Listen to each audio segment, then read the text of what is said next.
Many of you may be asking yourselves, what on earth is bluegrass? Well, I can assure you, we're not talking about botany. Bluegrass is a long-established genre of American country and mountain music, defined primarily by its use of solely acoustic instruments. The music is derived from Celtic and Irish folk, brought to the US by early migration to a cappella, particularly as settlers began to migrate to states like Kentucky and write songs about their everyday life. Quick and soon, for the pikes must be together by the rising of the moon, by the rising of the moon, by the rising of the moon, for the pikes must be together by the rising of the moon. Yeah.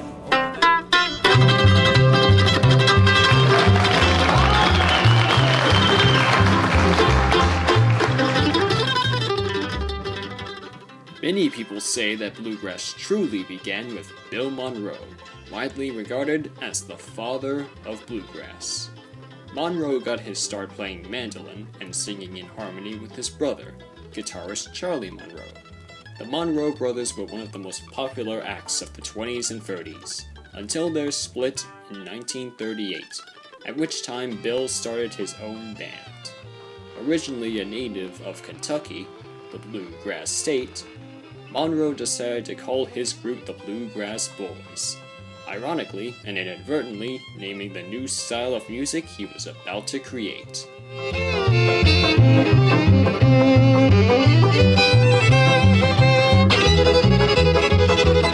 Around the same time, the phonograph was becoming popular as a method of recording, with bluegrass being a very regionalized type of music, mainly confined to the Appalachians. This method of recording allowed the music to be heard throughout the country.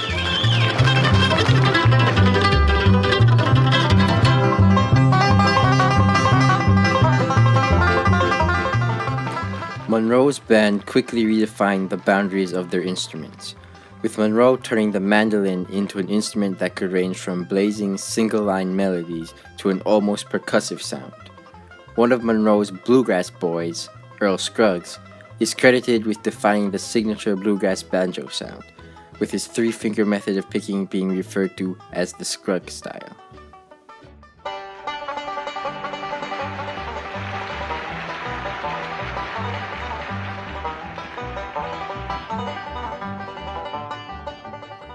Scruggs soon went on to form his own group with guitarist Lester Flatt, appropriately called Flatt and Scruggs, or Flatt and Scruggs and the Foggy Mountain Boys, which went on to further define the bluegrass sound. A notable change with this band was the introduction of dobro, or slide guitar, to the normal bluegrass lineup. With that, let's take a minute to discuss the standard bluegrass instrumentation. Bluegrass music is unique because the traditional bluegrass band uses only acoustic instruments. Normally, a bluegrass band features a guitarist, a mandolinist, a fiddler, a banjo player, an upright bassist, sometimes a dobro, and several harmonizing vocalists. Bluegrass songs often feature instrumental interludes between verses, during which the mandolinist or fiddler might take a short solo.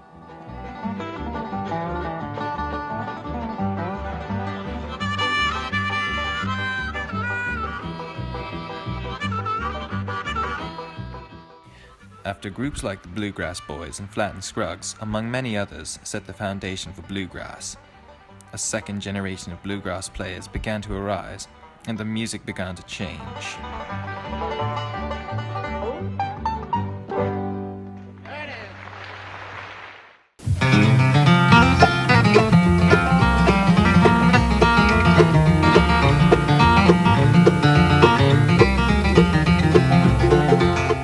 At the forefront of this generation were players like mandolinist David Grisman and guitarist Tony Rice, whose collaborations shone a whole new light on bluegrass as a genre.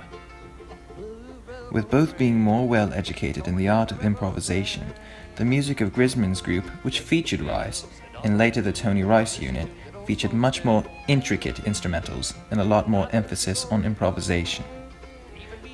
Also out of this generation came artists like mandolinist Sam Bush and banjoist Bella Fleck, and supergroups like the Kentucky Colonels and the Newgrass Revival.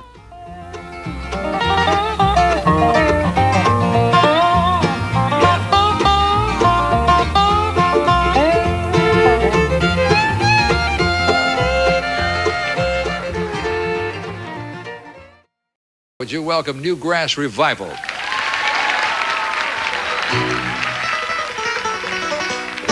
You say I didn't know what I was doing. The second generation of bluegrass players is noted for greater technical ability on their instruments and more eclectic sound. Bluegrass also began to reach a wider audience as more bluegrass and folk festivals began to take shape around the nation. Can't stop now. Well, I'm all crowded in with my eyes wide open. Around the late 90s, a third and even stronger wave of new bluegrass players came to light. With bluegrass having achieved a broad national audience, new players began to emerge from all over the country into the mainstream scope.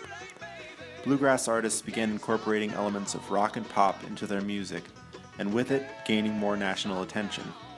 Most notably, out of California, came the fresh-faced and vastly popular group Nickel Creek.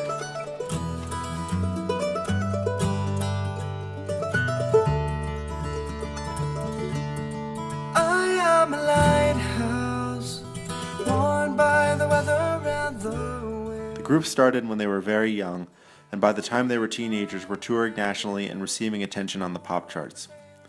Through the early 2000s, similar groups emerged, like the incredibly eclectic and popular Punch Brothers, led by virtuosic mandolinist Chris Thile, who has arguably become the modern figurehead of bluegrass music.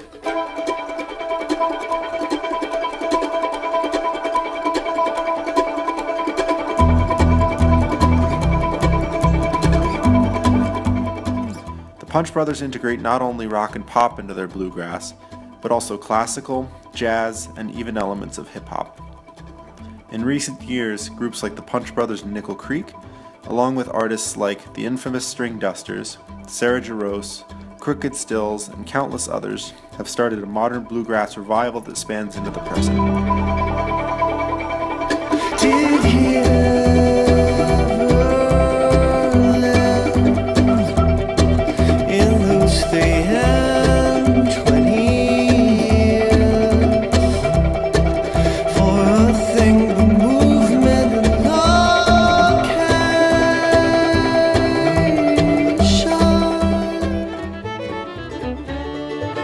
The music has changed greatly from the days of Bill Monroe, but even the most modern bluegrass bands still hold on to the roots of the music.